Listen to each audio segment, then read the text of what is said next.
This program aims to find solutions to your medical queries. It seeks answers to common health problems that have been hounding you. We will help you out in finding answers to your medical concerns.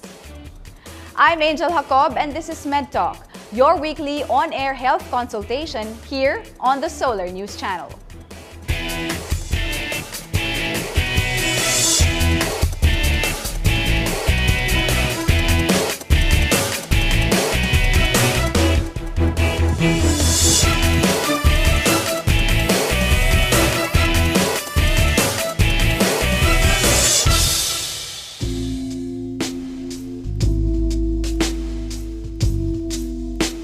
The World Health Organization released a study that 448 million new cases of curable sexually transmitted infections occur yearly.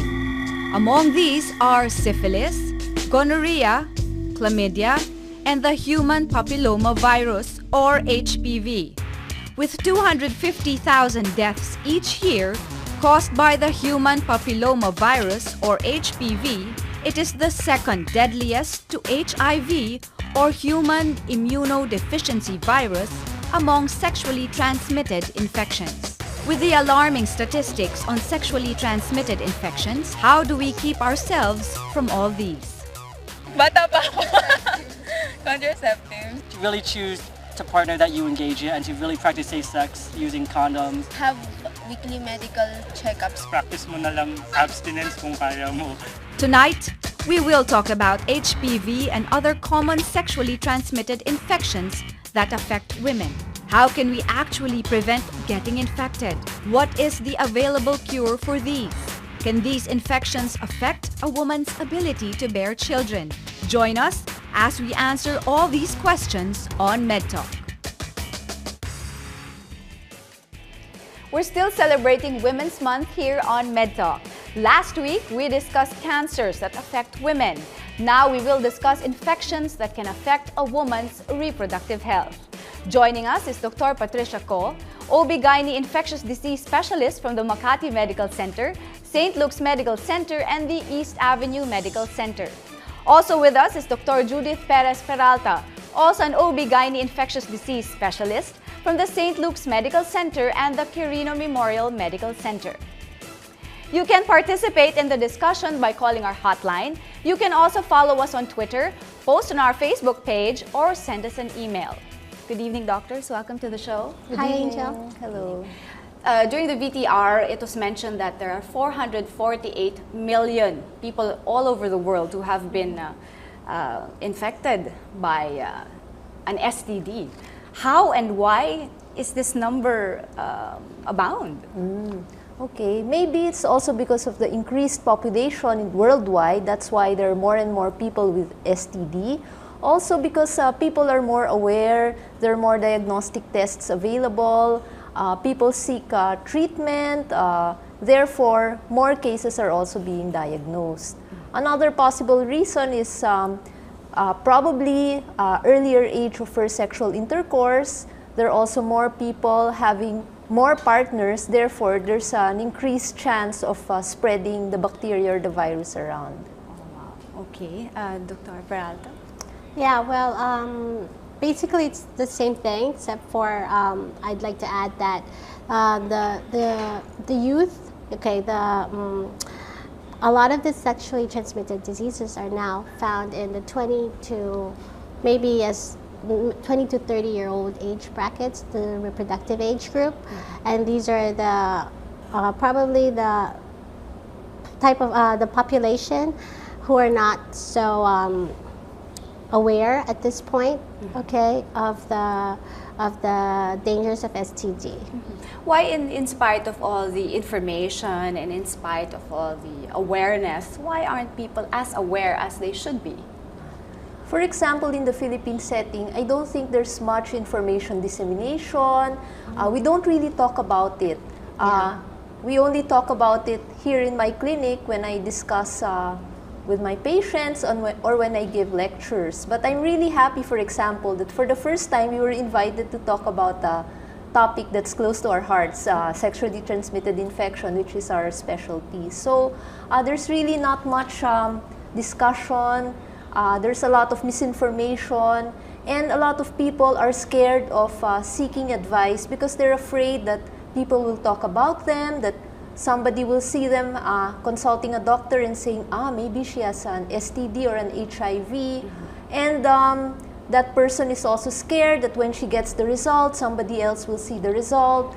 That person cannot talk about it with his or her parent or friend because of the stigma. So I don't think that there's still a lot of discussion going on. Therefore, it will be nice to keep the discussion open and inform all our audience and all the youth about the symptoms and how to prevent sexually transmitted infections. And that is our mission here in the show, to help everyone stay informed, to educate, and to help everyone. That they shouldn't, like what you said, to be embarrassed. It's not something to, you should be embarrassed if you don't take good care of yourself, if you don't address this problem. And we will talk about the signs and symptoms. Let's first talk about the human papillomavirus, or HPV. How does one get it? What are the signs and symptoms? Maybe we can start with Dr. Peralta. HPV, that's a virus, right? It's a DNA virus that can be spread through genital skin-to-skin contact. And so it can develop into lesions. Okay, you can tell. There's a wart. These are like tiny bumps that occur in the skin, and they can be just single bumps, or they can form groups. And sometimes in really bad cases, they'll form cauliflower-like masses. But by that time, it's actually quite bad already. They should have consulted earlier. Is there any color to watch out for, any discharge to watch out for when we're talking about HPV? A lot of times they'll have a concomitant fungal infection. They'll notice there's a whitish discharge, curdy-like discharge because of the, it just makes the vaginal mucosa is moist. So both the fungi, the yeast, and the HPV will proliferate and be more symptomatic. So doctors, we will talk more about HPV and all the other sexually transmitted infections, but now we will talk to, or we will answer our Twitter question from Nancy Mangkit. She asks, doctors, can I get an STD from a public toilet? Tarko? So it's very rare to get a sexually transmitted infection from a public toilet, although it's also a very common urban myth. Yes. Why? Because once the bacteria or the virus leaves the body, usually it already dies. And it's unlikely that when you sit on the public toilet, that certain bacteria will also enter your genital tract. I think that's the fear, no? People, women, when they sit down, they think that whatever is left on the toilet seat, assuming that they sat on the toilet seat because others stand up or squat, it will go up to their genital area. So that's not true. Yes, and a lot of people don't usually sit on a public toilet because of that fear. So the risk of getting a sexually transmitted infection, although theoretically possible, is really very low. So most of the time, it's really through skin-to-skin genital contact or through sexual contact. Yeah, so it can happen sometimes for HPV, fomites. It can be it can live for a short time outside the body, or hepatitis B, but it's not very common. Okay, so at least we busted that myth already. Or we can line the toilet bowl with tissue. The best thing is always to use an antiseptic. You can buy these sprays, these antiseptic sprays that you can spray in the toilet bowl and wipe it with some kind of antiseptic wipe. Also, hand washing is always a good way of prevention. And we're talking about prevention and wiping. Also, when you clean yourself after you urinate, I think it's the more important. It's also one of the important things to remember. So, hygiene talaga, personal hygiene. We have another Twitter question from Liza Lynn Valmonte. Can any of these infections affect a woman's ability to bear children? Yeah, definitely. Because if you leave these infections untreated for a long time, they can lead to complications. For example, chlamydia, gonorrhea, these are notorious for later on forming abscesses or pus, collections of pus in the reproductive organs in the upper tract. No? So fallopian tubes especially, it can form masses, no? Filled with pus. And when these rupture, it can cause adhesions all over the pelvis, meaning there'll be blockages in the fallopian tubes that can obstruct the transport of the egg through the fallopian tubes into the uterus. Therefore, that egg and that sperm will never meet because of that obstruction. That's one of the most common causes of infertility. We also have here, how do you call this? The model. The model. For maybe we can talk about that a little later on, but we can go back to, we've already mentioned HPV, the signs and symptoms. You've mentioned, Dr. Peralta, gonorrhea and chlamydia. Let's talk about gonorrhea first. The signs and symptoms, and where exactly in this area of the woman's body can it be found? Okay, so usually gonorrhea is a dramatic infection. It means that when you get infected, around 1 week after the acquisition of the infection, you will really feel symptoms. So you will feel irritation in this is the vagina, irritation in the vaginal area. There will be a pus-like discharge coming from the vagina, also sometimes coming from the urethra, which is the opening of the urinary tract. And then inside, the cervix, which is the door leading to the uterus, is also very red and full of infection. So usually with gonorrhea infection, there's really a yellowish, foul-smelling discharge. But sometimes some women with gonorrhea don't feel anything. It's asymptomatic. So it can depend on the situation. Some women can really feel the symptoms, others have very, very mild symptoms. Why is it called the clap? The clap. Why is it The clap? It's called the clap. Maybe because it's found in this area that's like a flap in our bodies. Maybe, or maybe it's because it's a very severe infection. There's really a symptom, so they feel that maybe there's a clap inside. But yeah, you know, I was trying to imagine like an infection, and it is very uncomfortable. But again, to others, symptomatic, no symptoms at all. So when we come back, we'll talk more about this. We'll talk more about the symptoms and the signs and treatment and when to seek medical help. All these and more when MedTalk returns.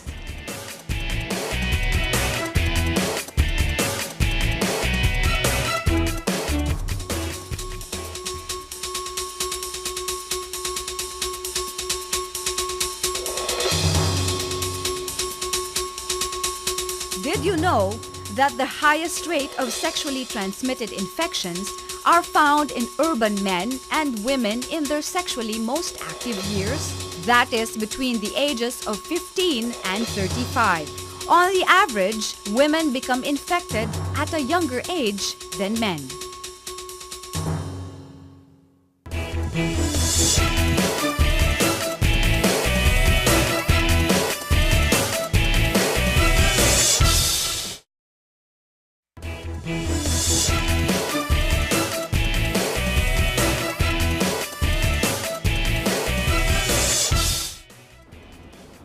We're back here on MedTalk, still talking about the signs and symptoms of sexually transmitted infections. Before the break, we were talking about gonorrhea, and you mentioned a sign and a symptom, which is a burning sensation and itching. Other people might mistake it as a UTI. So what is the difference between gonorrhea and UTI when it comes to these symptoms? Okay, so that's very interesting because as you can see in the model, this is the urinary tract, okay, and it's very, very near the vagina. There's only less than 1 centimeter gap between the vaginal opening and the urinary tract opening. So it's very hard to differentiate sometimes if she really has just a UTI or a UTI with a vaginal infection such as gonorrhea or just a vaginal infection. Also, for example, an infection like gonorrhea will also have urinary symptoms like burning sensation when you urinate, bloody urine, So when in doubt, it's still better not just to have a urinalysis and then be medicated with the usual antibiotic against UTI, but also seek the help of an OBGYN because there might be a possibility that there's also concomitant vaginal infection.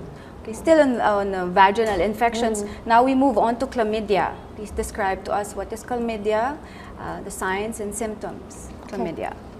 Chlamydia is caused by an organism that's actually a bacteria.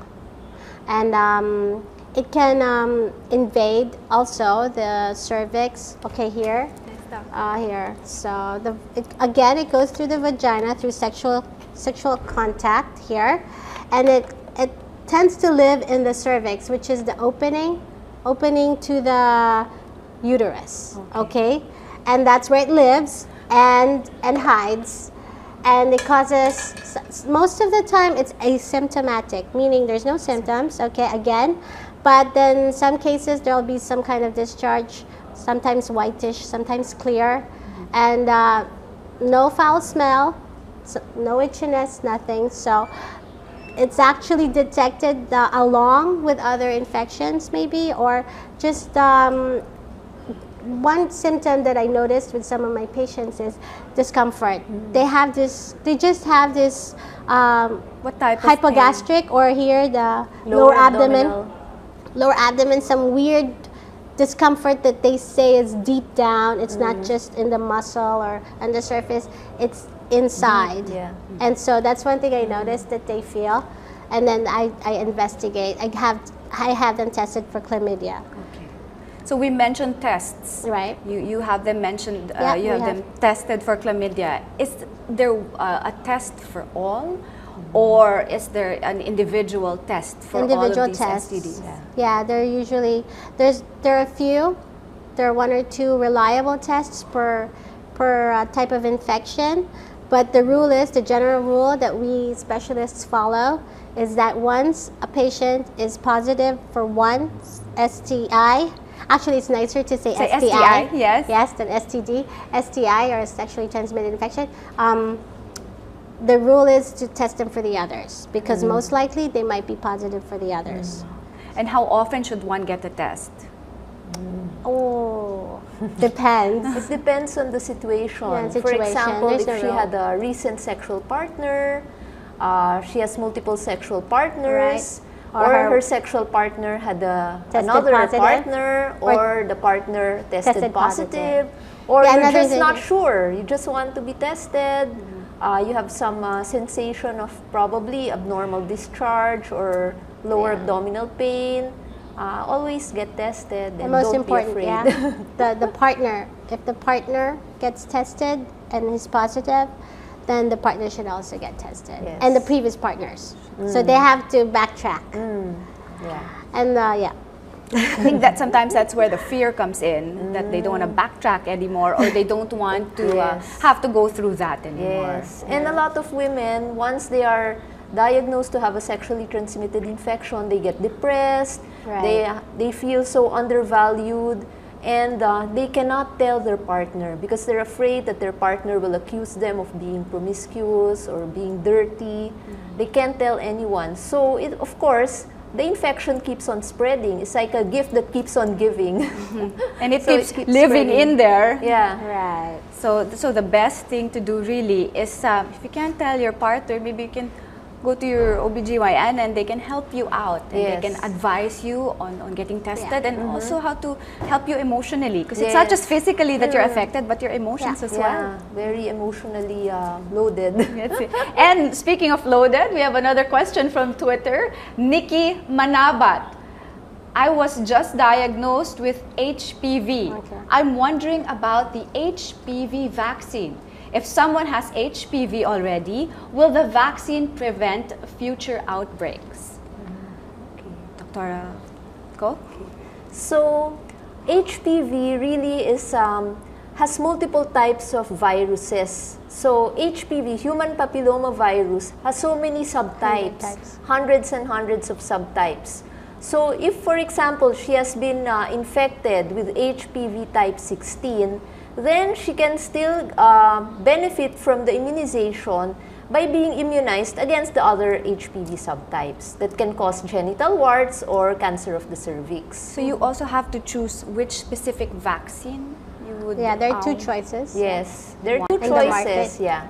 There's one that covers against the HPV type 16 and 18 only. Those are the two most common HPV types that cause cancer of the cervix. And then there's another vaccine that also covers not only against the type 16 and 18, but also against type 6 and 11, which are the two most common HPVs that cause genital warts. So if one has HPV and one has been vaccinated, does that prevent, or does that prevent one from getting cancer of the cervix? Is one assured of being spared from the cancer of the There's cervix? a 97 to about 97% chance of success, right? I know it's 80%. 80? Yeah. 80 to 97% maximum against 70% of the HPV that causes cervical cancer. Yes. So it has a high effectivity rate, but of course there's always that tiny chance, so you still have to be careful. It doesn't mean that once you're vaccinated you can already be as careless as you want to be, right? So it's just something that can help you, but not the total answer. Yes. Since we talk about numbers, how about the age? The age when one can get this injection? What is the recommended age? The youngest is around 9 years of age. Why is that? Why 9 years of age onwards. Because at childhood, the children really have a good immune system. Right. So if you vaccinate them in childhood, usually they will really produce a lot of the antibodies. Right. Number two, we have to vaccinate the children before the age of first sexual contact. Because once they have only one sexual contact, they're already at risk of getting an HPV infection. So the effectivity of the vaccine will also be reduced. So of course, it's not the doctors did not mean it to promote early sexual contact. Yes. It's just the reality that at least that child is already immune. So in case that there has been sexual intercourse, exposure, not just sexual intercourse, but skin-to-skin genital contact, that child is already immune. Yes, it takes a while for them to build up that immunity and to produce those antibodies. But like she said, the younger they're vaccinated, the more antibodies they form compared to the amount of antibodies that they would form if they were vaccinated at the older age. Okay. Thank you, doctors. Facebook question from Leslie de Guzman. Can I acquire any of the infections from kissing? Yeah, actually, herpes, number one. Herpes virus, type 1 and 2. From kissing. From kissing. So what are the signs and symptoms? What do we see on our lips when we do have this infection? Herpes looks like a blister. It starts off looking like a blister. It's like a cold sore. A cold sore. Okay, it's first starts off being filled like with fluid, and then it bursts, and then it turns into some kind of ulcer. But the HSV type 1 is not always sexually transmitted. Yes. However, you can get that infection through kissing. And then, of course, there's the oral genital sex, right? So that can transmit anything that's from the genital area to the mouth, and then from the mouth of that infected person, it can be transmitted to the mouth of the partner. Yeah. Wow. So like gonorrhea, it can be transmitted through oral sex, for example. Yes. So it's not confined. Yeah. So we talk about the signs, symptoms, treatments. How about the cure? Is it controlled? You can control it, or is it curable? These sexually transmitted infections. So most sexually transmitted infections, fortunately, are curable. Yeah. It's best to really seek medical attention as soon as you feel that you have something. in order to prevent any serious problems like Dr. Peralta mentioned, the abscesses or infertility or ectopic pregnancy. But fortunately, most of them can really be cured with medicines, and there can be no permanent sequelae. However, there are some infections that cannot be cured, like herpes and HIV. Okay, but they can be controlled. Yes, they can be controlled. There's medicine for With, that. There's treatment for that. antibiotics, Yes. So we can, one can take the antibiotics and frequent visits to the doctor to see where the infection is at, or where Yes, the so disease is at. they can still lead normal, productive lives, just like anybody else. They can still have children.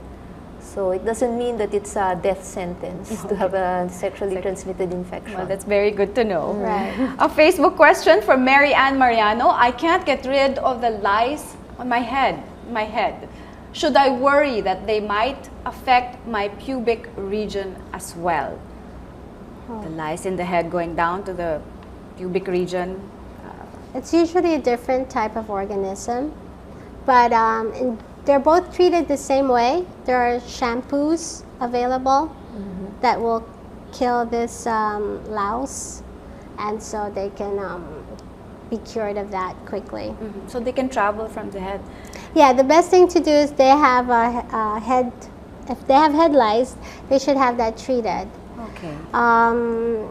It's might be possible, right? But they might not thrive in the genital area as much as the actual crab louse. The crab louse is the one that's known to be a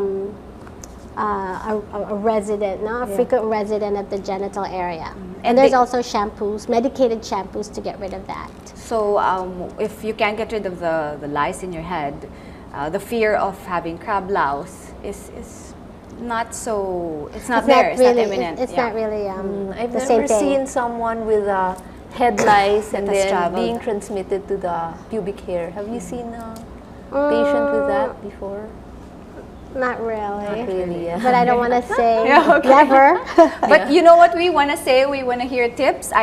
Before we went on air, I understand that there was a tip with A, B, and C, with these letters A, B, and C. Okay. We have to wrap up in a bit, but I'd like to hear the ABCs of prevention of sexually transmitted infections. Let's start with you, Dr. ABC, the alphabet. A is the best way to avoid the sexually transmitted infection is to practice abstinence. So don't have sex ever.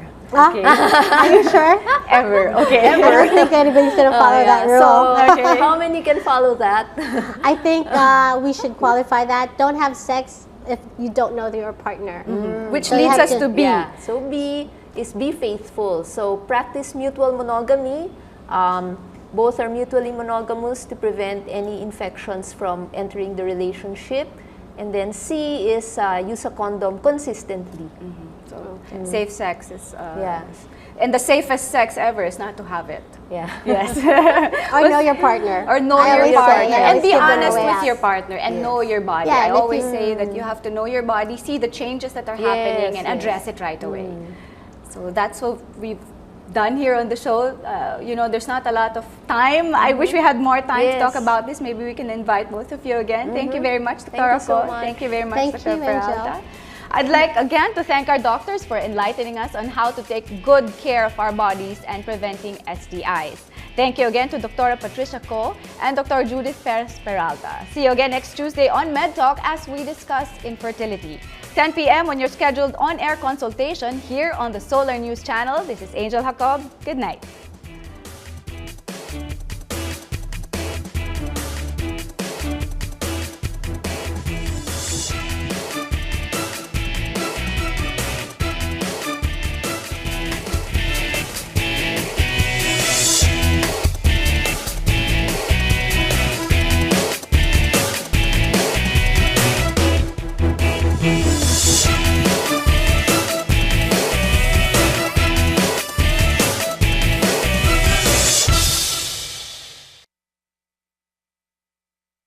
These. Bata pa ako.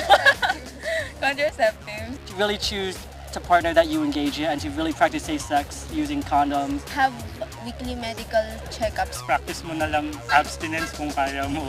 Tonight, We will talk about HPV and other common sexually transmitted infections that affect women. How can we actually prevent getting infected? What is the available cure for these? Can these infections affect a woman's ability to bear children? Join us as we answer all these questions on the Solar News Channel.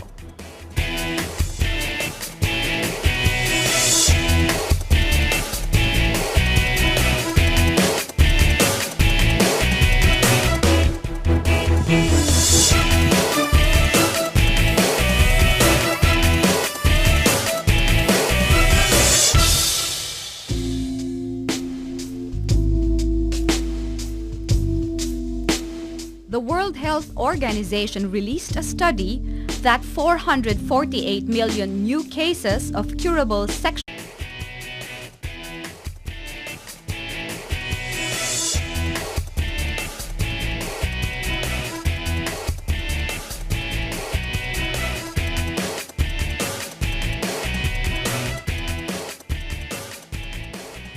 This program aims to find solutions to your medical queries. It seeks answers to common health problems that have been hounding you. We will help you out in finding answers to your medical concerns. I'm Angel Jacob and this is MedTalk, your weekly on-air health consultation here on Talk. We're still celebrating Women's Month here on MedTalk. Last week, we discussed cancers that affect women. Now we will discuss infections that can affect a woman's reproductive health. Joining us is Dr. Patricia Ko, OB/GYN infectious disease specialist from the Makati Medical Center, St. Luke's Medical Center, and the East Avenue Medical Center. Also with us is Dr. Judith Perez Peralta, also an OB/GYN infectious disease specialist from the St. Luke's Medical Center and the Quirino Memorial Medical Center. Sexually transmitted infections occur yearly. Among these are syphilis, gonorrhea, chlamydia, and the human papilloma virus or HPV.